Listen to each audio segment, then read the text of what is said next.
Video में हम discuss करने वाले हैं चैप्टर 13 क्लास 11 न्यू बुक के according important question board exam point of view से और इसके क्विक चेक का सॉल्यूशन बीसी वीडियो के लास्ट पे मैं आपके साथ डिस्कस करूंगी। आप वहां से इसको राइट डाउन भी कर सकते हैं। अस्सलाम वालेकुम वरहमतुल्लाहि वबरकातुहू। उम्मीद करती हूँ आप सब खैरियत से होंगे और ईमान की बेहतरीन हालत में होंगे। आप देख रहे हैं मेरा YouTube channel science teaching zone, और अगर आप मेरे चैनल पर न्यू हैं और अभी तक आपने सब्सक्राइब नहीं किया तो काइंडली मेरे चैनल को लाजमी सब्सक्राइब कर लें। वीडियो अच्छी लगे तो अपने फ्रेंड्स के साथ लाजमी शेयर कर दीजिएगा।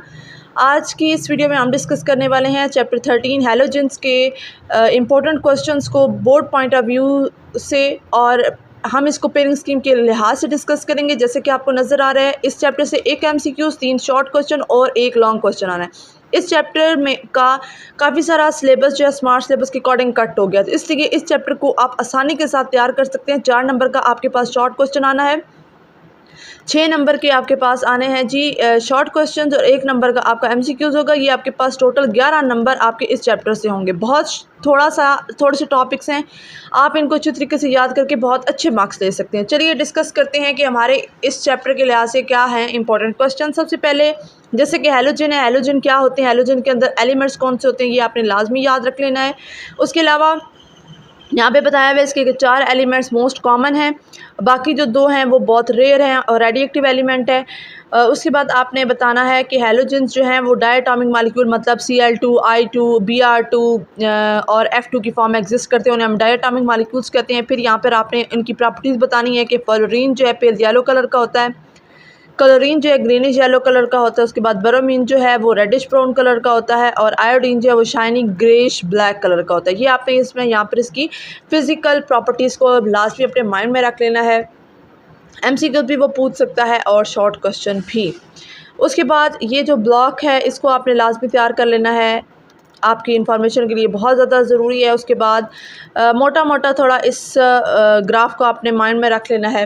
देन अब हम डिस्कस कर लेते हैं जी, ये है जी volatility of chlorine, bromine and iodine.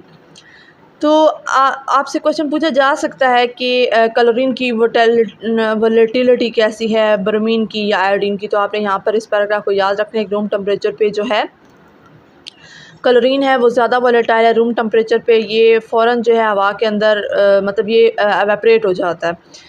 उसके अलावा ब्रोमीन जो है ये लिक्विड है, तो ये लेस वोलेटाइल है क्लोरीन की निस्बत, but more volatile than iodine. Iodine से ज़्यादा है लेकिन क्लोरीन से कम है। ये आपने यहाँ से इस पैराग्राफ कर लेना है। लंदन डिस्पर्शन फोर्सेस का इनके ऊपर क्या असर है ये भी आप साथ देखेंगे। उसके बाद यहाँ से आपके पास शॉर्ट क्वेश्चन आ सकते हैं कि पूछा जा सकता है कि इंस्टेंटेनियस डायपोल इंड्यूस फोर्सेस जो हैं ये किस तरीके से इनकी वोलेटिलिटी ऑफ हैलोजेंस को डिटरमाइन करने में अपना रोल प्ले करते हैं, ये किन फैक्टर्स पर डिपेंड करते हैं, ये आपने यहाँ से माइंड में रख लेना है। उसके बाद यहाँ पे वीक आईडी फोर्सेस और स्मॉलर और लेस पोलराइज्ड मॉलिक्यूल का मतलब बॉइलिंग पॉइंट का इन पर क्या असर होता है, ये आपने यहाँ से कर लेना। उसके बाद ये क्विक चेक के क्वेश्चंस हैं, ये आपने तीनों के तीनों करने, इनके आंसर्स मैं आपके साथ डिस्कस करती हूँ लास्ट पे इस वीडियो के, तो आंसर्स के लिए आप एंड तक वीडियो को लाजमी देखें। उसके बाद यहाँ पर कि हैलोजेंस में जो बॉन्ड स्ट्रेंथ होती है उसका डिक्रीजिंग ऑर्डर या इंक्रीजिंग ऑर्डर कैसे होता है। तो ये जैसे जैसे हम क्लोरीन से आयोडीन की तरफ आते हैं तो ये डिक्रीज़ होते जाते हैं। पहले वाले का बॉन्ड ज़्यादा स्ट्रॉन्ग होता है और सबसे आखिर वाले का कम स्ट्रॉन्ग होता है। अब यहाँ पे उन्होंने बताया हुआ है कि बॉन्ड एनर्जीज जो है डिक्रीज़ होती हैं from chlorine to iodine. Fluorine इनमें ना एक्सेप्शन केस होता है, मतलब जैसे क्लोरीन उसका सबसे ज़्यादा है वैसे क्लोरीन टॉप पे होता है, बाकी डिक्रीजिंग ऑर्डर ठीक है, लेकिन फ्लोरीन का बीच में जो है ना वो फ्लक्चुएट करता है, 156 आता है।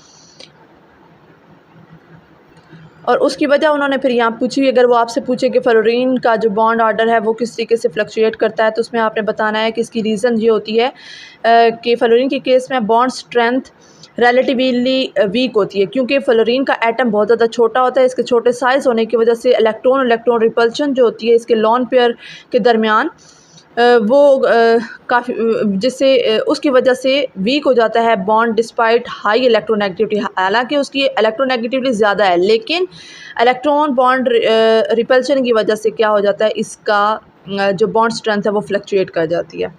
उसके बाद ये वाला जो आपके पास टॉपिक है इसको आपने लॉन्ग के लिहाज से करना है, आपको पता होना चाहिए कि इसका ऑर्डर क्या है। उसके बाद ये किस किस साथ किस तरीके से रिएक्ट करता है, उसके बाद आप यहाँ पे क्वेश्चन आ सकता है कि ऑक्सीडाइजिंग पावर जो है वो किस तरह से डिपेंड करती है स्टैंडर्ड इलेक्ट्रोड पोटेंशियल पर। ये यहाँ तक आपने आंसर करना है और इस पर अफेक्ट होने वाले फैक्टर्स कौन से हैं वो ये हैं, और ये आपने क्विक चेक के क्वेश्चंस भी करने हैं। इनके आंसर्स मैं आपको बता देती हूँ। उसके बाद यहाँ से reaction of the hydrogen with hydrogen, general reaction आपके पास ये है, इसका ऑर्डर आपने याद रखना है। Why fluorine react exclusively with hydrogen, ये आपने इक्वेशन इसके साथ करनी है। उसके बाद क्लोरीन के साथ ये कैसे रिएक्ट करता है, ब्रोमीन के साथ ये कैसे रिएक्ट करता है, और ये उनके रिएक्शंस हैं, और आयोडीन के साथ कैसे रिएक्ट करता है। ये आपने हेडिंग के साथ इसको कर लेना है। बाकी का ये जो सारे टॉपिक्स हैं ना आपके पास ये कट हुए हैं, लेकिन यहाँ पे क्विक चेक में ये आपने पहला क्वेश्चन कर लेना है और ये टॉपिक आपके कट हुए हैं।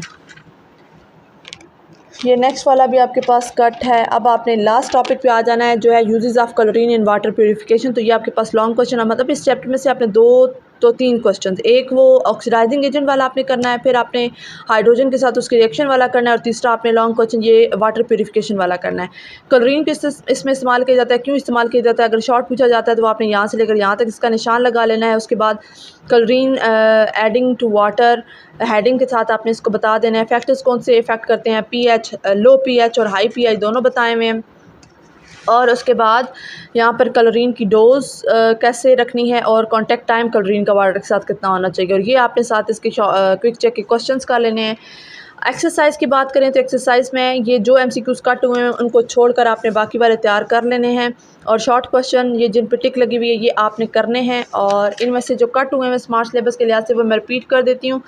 KMNO ये क्वेश्चंस कट हुए हैं, और क्वेश्चन नंबर 3 कट हुए हैं, क्वेश्चन नंबर 5 कट हुए। इसमें से लॉन्ग में आपने क्वेश्चन नंबर 4 सिर्फ करना है। बाकी एक्सरसाइज आपने मस्ट करनी है। एक्सरसाइज से एक क्वेश्चन लाजमी आएगा। जैसे इस चैप्टर का के 3 क्वेश्चन है ना शॉर्ट क्वेश्चन दिए हुए, तो इन 3 शॉर्ट क्वेश्चन में से एक आपका एक्सरसाइज से मस्ट होगा, क्विक चेक से एक कर लें और एक इंटरनल कर लें। ये अब एग्जैक्टली तो किसी को भी नहीं पता कि कहाँ से एग्जामिनर जो है वो पेपर बनाएगा, लेकिन हम प्रिडिक्ट कर सकते हैं। प्रिडिक्शन के लिहाज से यही है कि एक मस्ट जो है ना वो क्विक चेक से आएगा, एक एक्सरसाइज से आएगा। तो इंटरनल भी डेफिनेटली आपने करने हैं। आपका लेवल वो नहीं है कि आप करें, तो आपने लाजमी इस चीज़ को जो है ना वो कर लेना है। ये आप क्विक चेक का सोल्यूशन देख लें। ये आपने आंसर्स जो हैं राइट डाउन फिर कर लेने हैं, और अगर आप इनको इनके कॉन्सेप्ट पे चाहते हैं कि वीडियो बने तो ज़्यादा से ज़्यादा अगर कमेंट्स होंगे तो फिर मैं इनके कॉन्सेप्ट पे भी वीडियो बना दूंगी, लेकिन फ़िलहाल आपको जस्ट मैं आंसर्स प्रोवाइड कर रही हूँ। और आपने जो है यहाँ से जो मतलब कट हैं वो तो मैंने अब आपको बता दिए हैं बुक से, तो यहाँ तक है आपके पास, ठीक है। शॉर्ट आंसर क्वेश्चन की वीडियो ऑलरेडी अपलोडेड है चैनल पर, आप जाकर इसको विज़िट कर सकते हैं। और अगर आपको नहीं मिलती तो आप मुझे कमेंट बॉक्स में कमेंट कर सकते हैं, इंशाल्लाह मैं आपको वहाँ पे लिंक भी प्रोवाइड कर दूँगी। मज़ीद किसी भी किस्म की गाइडेंस के लिए आप मुझे मेरे इंस्टाग्राम अकाउंट पे मैसेज कर सकते हैं। सेम साइंस रीडिंग जोन के नाम से ही मेरा इंस्टाग्राम अकाउंट है, आप वहाँ मुझसे मैसेज कर सकते हैं। कोई भी आपकी कन्फ्यूजन है मैं आपकी इंशाल्लाह ताला दूर करने की पूरी कोशिश करूँगी। उम्मीद करती हूँ आपको तमाम बातें अच्छे तरीके से समझ आ चुकी हैं। मज़ीद इसके रिलेटेड आपका किसी किस्म का कोई क्वेश्चन हो तो आप मुझे कमेंट बॉक्स में क्वेश्चन कर सकते हैं, इंशाल्लाह मैं आपको उसका जवाब ज़रूर दूँगी। मिलते हैं इंशाल्लाह नेक्स्ट वीडियो में, तब तक के लिए रखिएगा अपना बहुत सारा ख्याल, मुझे रखिएगा अपनी दुआ में याद, मुझे दें इजाज़त। अल्लाह हाफ़िज़।